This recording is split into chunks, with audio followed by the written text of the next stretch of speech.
ನಿಂತೀವಿ ಅಂದ್ರ ನಮ್ಮ ಬಸವನ ಬಾಗೇಡಿಯಲ್ಲಿ ಕೂಡ ಎಲ್ಲ ರೈತರಿಗೆ ಅನುಕೂಲವಾಗುವ ನಿಟ್ಟಿನಲ್ಲಿ ನಾವೆಲ್ಲ ಪ್ರಾಮಾಣಿಕವಾಗಿ ಹಗಲಿರುಳು ದುಡಿತೀವಿ. ಯಾಕೆ ಹಲವಾರು ಸಮಸ್ಯೆಗಳು APMC ಆಗಿರಲಿ, ಇಲ್ಲೆಲ್ಲ ಕಾಲುವೆಗಳು ಬಹಳ ಮುಗಿದಿಲ್ಲ, ಹಲವಾರು ಕಾಲುವೆಗಳು ಸರಿಯಾಗಿ ಕೆಲಸ ಆಗಿಲ್ಲ. ಕೆಲಸ ಅಲ್ಲಿ ನೀರ್ ಬಿಟ್ಟು ರೈತರಿಗೆ ಕಡೆ ವ್ಯಕ್ತಿಗೂ ಗ್ರಾಮಕ್ಕೆ ನೀರು ಹೋತಂದ್ರೆ ರೈತರಿಗೆ ಅನುಕೂಲ ಆಗ್ತದೆ. ಆ ನಿಟ್ಟಿನಲ್ಲಿ ನಾವೆಲ್ಲ ರೈತರು ಜಾಗೃತರಾಗಿ ಪ್ರತಿಯೊಂದು ಹಳ್ಳಿಗೆ ನಾವು ಬಸವನ ಬಾಗೇಡಿ ಒಂದು ಹಳ್ಳಿಗೆ ನಮ್ಮ ಅಧ್ಯಕ್ಷ ಹೇಳಿದಂಗೆ ಅದನ್ನ ನಾವು ಜವಾಬ್ದಾರಿ ತಗೊಂಡು ಎಲ್ಲಾ ಹಳ್ಳಿಗಳನ್ನ ನಾವು ಪ್ರಾಮಾಣಿಕವಾಗಿ ನಾಳೆಯಿಂದ ನಾವು ಎಲ್ಲಾ ರೈತರಿಗೆ ಭೇಟಿಯಾಗಿ ಅವ್ರಿಗೆ ರೈತ ಸಂಘಟನೆ ಎಲ್ಲ ಅವ್ರಿಗೆ ಒಂದು ಒಪ್ಪ್ಯಾರಿಗೆ ಎಲ್ಲಾ ರೈತರು ನಮ್ಮ ರಾಜ್ಯದಾಗ ನಮ್ಮ ಚುನ್ನಪ್ಪಣ್ಣ ಪೂಜಾರಿ ಅವರು, ನಮ್ಮ ಶಶಿಕಾಂತ್ ಗುರೂಜಿಯವರ ಒಂದು ಹೋರಾಟವನ್ನ ಮೆಚ್ಚಾರ, ಒಪ್ಪ್ಯಾರ. ಯಾಕಂದ್ರೆ ಅವ್ರು ನ್ಯಾಯ ಕೊಡಿಸ್ತಾರ. ಆ ನಿಟ್ಟಲ್ಲಿ ನಾವು ಇನ್ನೊಂದು ಈ ರೈತ ಸಮಾವೇಶ ರೈತರೆಲ್ಲ ಜಾಗೃತಿ ಮಾಡಿ ರೈತರಿಗೆ ಏನು ತೊಂದರೆ ಆಗ್ತಾವು, ರೈತರ ಪ್ರಮುಖ ಬೇಡಿಕೆಗಳು ಏನೇನದಾವು. ಯಾಕಂದ್ರೆ ಮಾಲ್ಮಟ್ಟಿ ಆನೆಕಟ್ಟಿ ಹತ್ರ 524 ಆಯ್ತಂದ್ರ ಎಲ್ಲಾ ನಮ್ಮ ಭಾಗದ ಎಲ್ಲ ನೀರಾವರಿ ಆಗ್ತಾವು, ಎಲ್ಲರೂ ನೀರು ಆಗ್ತಾವು. ಅದಕ್ಕೆ ನಮ್ಮ ಹಲವಾರು ಬೇಡಿಕೆಗಳದಾವು. ಹಾಗೆಲ್ಲ 12 ತಾಸು ವಿದ್ಯುತ್ ನೀಡ್ಬೇಕಂತಕ್ಕಂಥ ಬೇಡಿಕೆ ಐತಿ. ರಾತ್ರಿ 3 ಪೀಸ್ ಉಚಿತವಾಗಿ ನೀಡ್ಬೇಕಂತ, ಸಿಂಗಲ್ ಪೀಸ್ ಉಚಿತವಾಗಿ ನೀಡ್ಬೇಕಂತಕ್ಕಂಥ ಬೇಡಿಕೆ ಐತಿ. ಎಲ್ಲಾ ಹಲವಾರು ಬೇಡಿಕೆಗಳನ್ನ ನಾವೆಲ್ಲ ಒಗ್ಗಟ್ಟಾಗಿ ಯಾವ್ದೇವೆ ಅಂದ್ರ ಎಲ್ಲಾ ಅಧಿಕಾರಿಗಳು ಅಷ್ಟ ಒಂದು ನಮ್ಮ ರೈತ ಸಂಘ ಇಲ್ಲಿ ಬಹಳ ಭದ್ರ ಐತಪ್ಪ, ಏನಾದ್ರು ಮಾಡಿದ್ರೆ ನಮ್ಮನ್ನು ಬಿಡಂಗಿಲ್ಲ ಅಂತಕ್ಕಂಥದ್ದು ಒಂದು ಅವ್ರ ಸಂದೇಶ ಹೋಯ್ತಂದ್ರ ಎಲ್ಲ ರೈತರಿಗೆ ಸುಲಭವಾಗಿ ಕೆಲಸ ಆಗ್ತಾವು. ಆ ನಿಟ್ಟಿನಲ್ಲಿ ನಾವು ಆ ಹೋರಾಟಕ್ಕೆ ನಮ್ಮ ಬಸವನ ಬಾಗೇಡಿಯಿಂದ ಸುಮಾರು ನಾವು ಒಂದು 3-4 ಸಾವಿರ ಜನ ಹೋಗುವಂತ ನಾವು ಪ್ರಾಮಾಣಿಕ ಒಂದು ಪ್ರಯತ್ನ ಮಾಡಿ ರೈತರ ಮನವೊಲಿಸಿ ಆ ಕಾರ್ಯಕ್ರಮಕ್ಕೆ ಹೋಗಿ ಆ ರೈತರ ಒಂದು ಅಲ್ಲಿಯ ಒಂದು ಅದಕ್ಕೆ ಹಲವಾರು ಸ್ವಾಮೀಜಿಗಳು, ಯಾಕಂದ್ರೆ ಸ್ವಾಮೀಜಿ ಇರ್ತಾರೆ ಅಂದ್ರೆ ಎಲ್ಲರಿಗೂ ಅಂದ್ರೆ ರೈತ ಪರವಾಗಿ ನ್ಯಾಯ ಕೊಡಿಸುವಂತ ಹುಲಿಗಳನ್ನ ಇವತ್ತು ಬೆನ್ನ ಹತ್ತಾರ. ಅವ್ರನ್ನ ಬೆಂಬಲ ಕೊಡುವಂತ ಕೆಲಸ ಮಾಡೋಣ. ನಮ್ಮ ಬಸವನ ಬಾಗೇವಾಡಿಯಿಂದ ನಾವು ಆ ಜಿಲ್ಲೆಯಲ್ಲಿ, ವಿಜಯಪುರ ಜಿಲ್ಲೆಯಲ್ಲಿ ಹೋಗಿ ಬೆಂಬಲ ಸೂಚಿಸಿ ಬರ್ತಕ್ಕಂಥ ನಿರ್ಮಾಣ ನಮ್ಮ ಬಸವನ ಬಾಗೇವಾಡಿ ಕೂಡ ಸಂಪೂರ್ಣ ಎಲ್ಲಾ ಕಾಮಗಾರಿಗಳು ವಂಚಿತ ಆಗಂಗಿಲ್ಲ, ಕೆಲಸ ಎಲ್ಲಾ ಯಶಸ್ವಿ ಆಗ್ತದೆ ಅಂತಕ್ಕಂಥ ಮಾತನಾಡಿ ಎಲ್ಲರೂ ಬಂದು ಭಾಗವಹಿಸಿ ಆ ಕಾರ್ಯಕ್ರಮಕ್ಕೆ ಯಶಸ್ವಿಗೊಳಿಸಬೇಕು ಅಂತಕ್ಕಂಥ ಮಾಧ್ಯಮದ ಮೂಲಕ ನಮ್ಮ ಬಸವನ ಬಾಗೇವಾಡಿ ಎಲ್ಲ ರೈತ ಬಾಂಧವರಿಗೆ ವಿನಂತಿ ಮಾಡಿ ಇವತ್ತಿನ ಈ ಕಾರ್ಯಕ್ರಮದ ನಮ್ಮ ಚುನ್ನಪ್ಪಣ್ಣ ಪೂಜಾರಿ ಅವರೇ, ನಮ್ಮ ರೈತ ಸಂಘದ ರಾಜ್ಯ ಪ್ರಧಾನ ಕಾರ್ಯದರ್ಶಿಯಾಗಿರ್ತಕ್ಕಂಥ ರಾಹುಲ್ ಕುಕ್ಕಡ್ಡಿ ಅವರೇ, ಜಿಲ್ಲಾಧ್ಯಕ್ಷರಾಗಿರ್ತಕ್ಕಂಥ ಸಂಗಮೇಶ್ ಸಗರ್ ಅವರೇ, ನಮ್ಮ ಕೋಲಾರ ತಾಲೂಕಾ ಅಧ್ಯಕ್ಷರಾಗಿರ್ತಕ್ಕಂಥ ಸೋಮು ಬಿರಾದರ್ ಅವರೇ, ಎಲ್ಲ ನಮ್ಮ ರೈತ ಘಟಕದ ಗ್ರಾಮ ಘಟಕದ ಅಧ್ಯಕ್ಷರುಗಳೇ ಶಶಿಕಾಂತ್ ಅವರವರೇ, ರಮೇಶ್ ಬೀಳ್ಗಿ ಅವರೇ, ಇಲ್ಲಿ ಸೇರಿರ್ತಕ್ಕಂಥ ಯಾವತ್ತು ನಮ್ಮ ರೈತ ಬಾಂಧವರೇ. ಏನು ನಮ್ಮ ಬಸವನ ಬಾಗೇವಾಡಿ ನಮ್ಮ ಅಧ್ಯಕ್ಷರು ಹೇಳಿದಂಗೆ ರೈತರಿಗೆ ಎಲ್ಲ ವಿಷಯಗಳು ಗೊತ್ತಿರಂಗಿಲ್ಲ. ರೈತ ನಾಯಕರು, ರೈತ ಹೋರಾಟಗಾರರಿಗೆ ಸರ್ಕಾರ ಮಾಡಿದಾಗ ಏನಾಗ್ತದ, ಏನ್ ಅನ್ಯಾಯ ಆಗ್ತದ ಅಂತಕ್ಕಂಥದ್ದು ಬಹಳ ಸ್ಪಷ್ಟವಾಗಿ ಗೊತ್ತಿರ್ತದೆ. ಈಗ ನಮ್ಮ ರೈತರ ಅಧ್ಯಕ್ಷ ಹೇಳಿದ್ರು, ನಮ್ಮ ಬರ್ತಕ್ಕಂಥ ನಿರ್ಮಾಣದಲ್ಲಿ KEB ಇಲಾಖೆ ಎಲ್ಲ ಖಾಸಗೀಕರಣ ಆಗ್ತಾವು, ನೀರಾವರಿ ಇಲಾಖೆ ಎಲ್ಲ ಖಾಸಗೀಕರಣ ಆಗ್ತಾವು. ಇವೆಲ್ಲ ನಾವು ರೈತರು ಒಕ್ಕಟ್ಟಾಗಬೇಕಾಗ್ತವೆ. ನಮ್ಮ ಬಸವನ ಬಾಗೇವಾಡಿಯಲ್ಲಿ ಹಲವಾರು ಸಮಸ್ಯೆಗಳದಾವು. ನಮ್ಮ ಹಲವಾರು ಸಮಸ್ಯೆ ಇದ್ರು ಕೂಡ ಎಷ್ಟು 3-4 ವರ್ಷದಲ್ಲಿ ಕಾಲುವೆ ಕಾಮಗಾರಿ ಮುಗಿದಿದ್ರು ಕೂಡ ನಾವು ನೀರು ಬಿಟ್ಟಿದ್ದಿಲ್ಲ. ನಾವು ಹೋರಾಟ ಮಾಡಿ ಆ ಕಾಲುವೆಗಳನ್ನು ನೀರು ಬಿಡಿಸಿದೀವಿ. ಹಲವಾರು ರೈತ ಪರವಾಗಿ ಮಾಡಿದೀವಿ ಅಂದ್ರೂ ಕೂಡ ನಮ್ಮ ಬಸವನ ಬಾಗೇವಾಡಿ ಕೂಡ ನಾವೆಲ್ಲ ಒಕ್ಕಟ್ಟಾಗಬೇಕಾಗ್ತವೆ. ಯಾಕಂದ್ರ ಬರ್ತಕ್ಕಂಥ ದಿನಮಾನದಲ್ಲಿ ಬಹಳ ರೈತರಿಗೆ ಅನ್ಯಾಯ ಆಗತೈತಿ. ರೈತ ಏನ ಬೆಳೆದ್ರು, ಯಾವುದೇ ಬೆಳೆ ಬೆಳೆದ್ರು ಯೋಗ್ಯವಾದ ಬೆಲೆ ಇಲ್ಲ.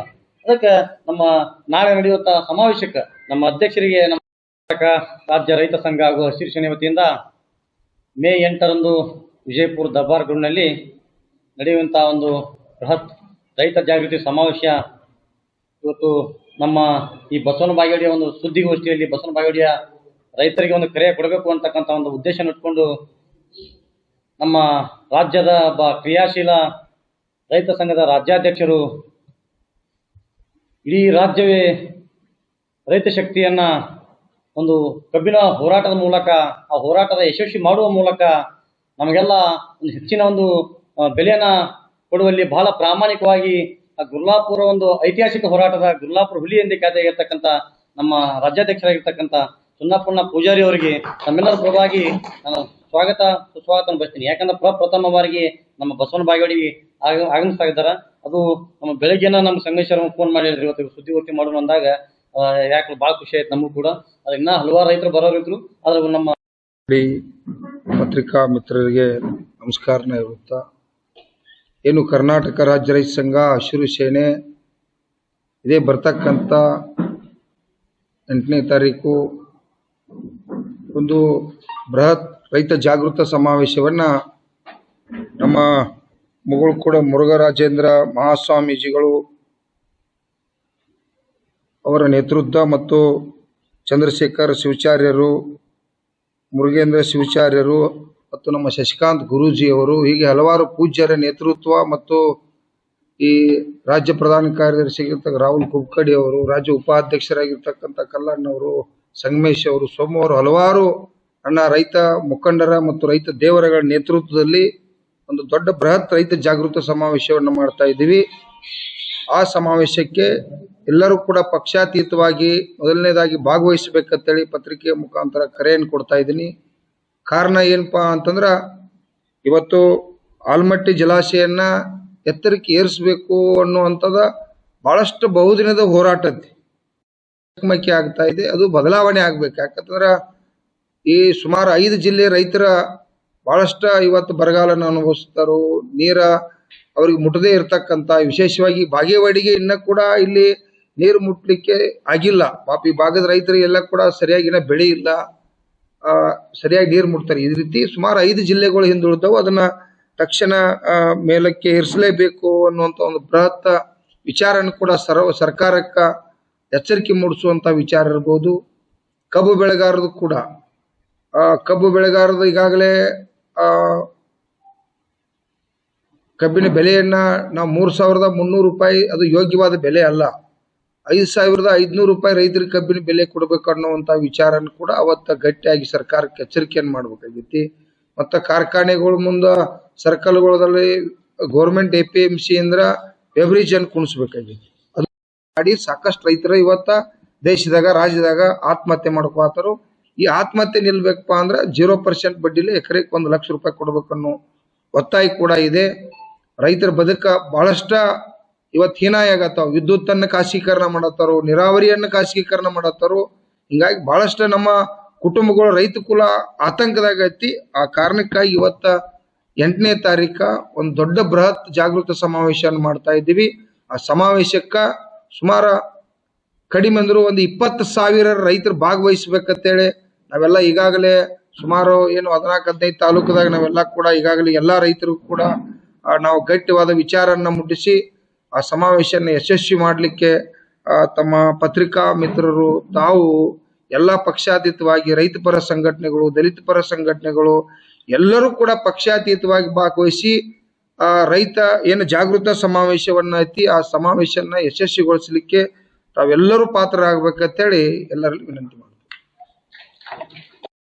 2 ವರ್ಷ ಆಯ್ತು, 90 ಕೋಟಿ ರೂಪಾಯಿ ಹಣ ತೆಗೆದಿಟ್ಟರು. ಯಾರ್ದು ಕೂಡ ಎಲ್ಲಿಯೂ ಈ ಕೋಲಾರ ಭಾಗದಲ್ಲಿ ಇರಬಹುದು, ಎಲ್ಲಾ ಭಾಗದಲ್ಲಿ ಕೂಡ ಎಲ್ಲಿಯೂ ಎವರೇಜ್ ಕುಣಿಸ್ಲಿಲ್ಲ. ಅದನ್ನು ಕೂಡ ಕುಣಿಸ್ಬೇಕನ್ನುವಂತ ಒತ್ತಾಯ. ಈ ಭಾಗದಲ್ಲಿ ಉಳ್ಳಾಗಡ್ಡಿ ಬೆಳೆಗಾರರು ಬಹಳಷ್ಟು ಪಾಪ ಬೀದಿಗೆ ಬರ್ತಾ ಇದ್ದಾರೆ. ಯಾಕಂದ್ರೆ ಒಂದು ಉಳ್ಳಾಗಡ್ಡಿ ಎಕರೆಕ್ಕೆ ಬೆಳೆಯಕನ 1 ಲಕ್ಷ ರೂಪಾಯಿ ಖರ್ಚು ಬರ್ತಾ ಇದೆ.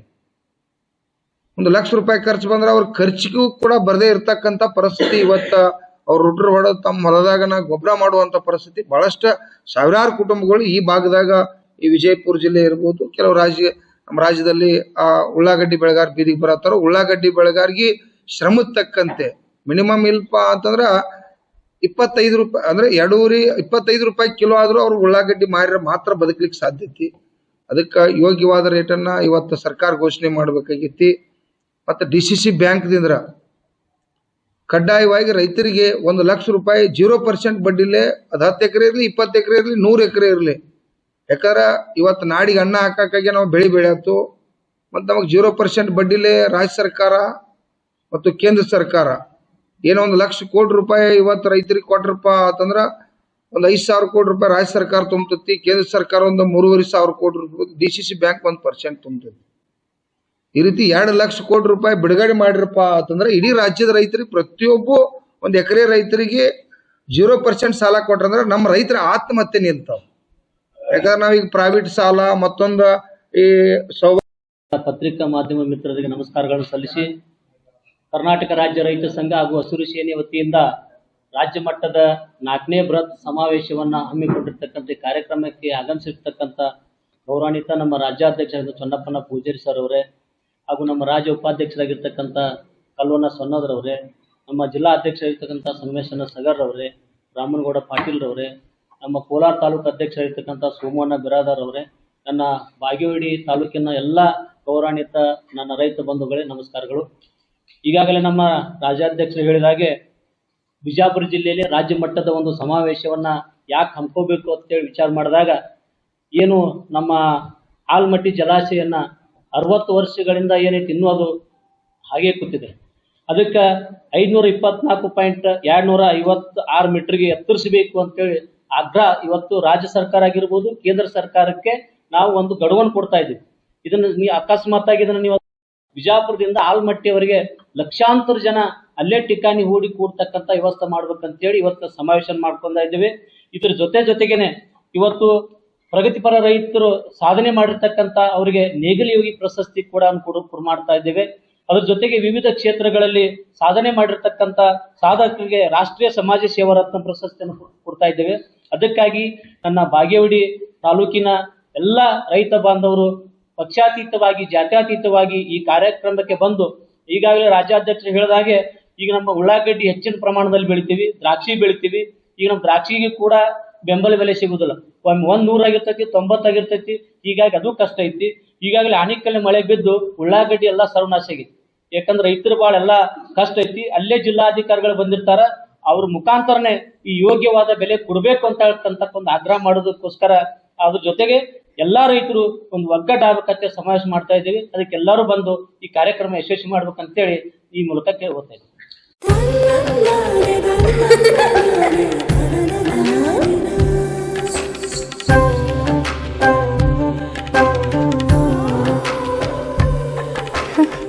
ನನ್ನ ಸುಂದರವಾದ ಪುಟ್ಟಿ,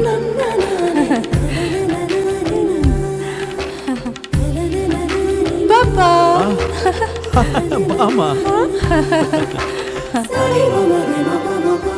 ಇದು ಹಲ್ದಿಗಲ್ವೇ? ಇದು ಮೆಹಂದಿ. ಇದು ಅದು ರಿಸೆಪ್ಷನ್ಗೆ.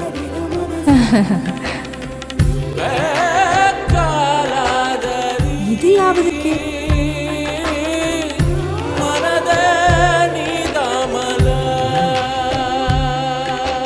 For me?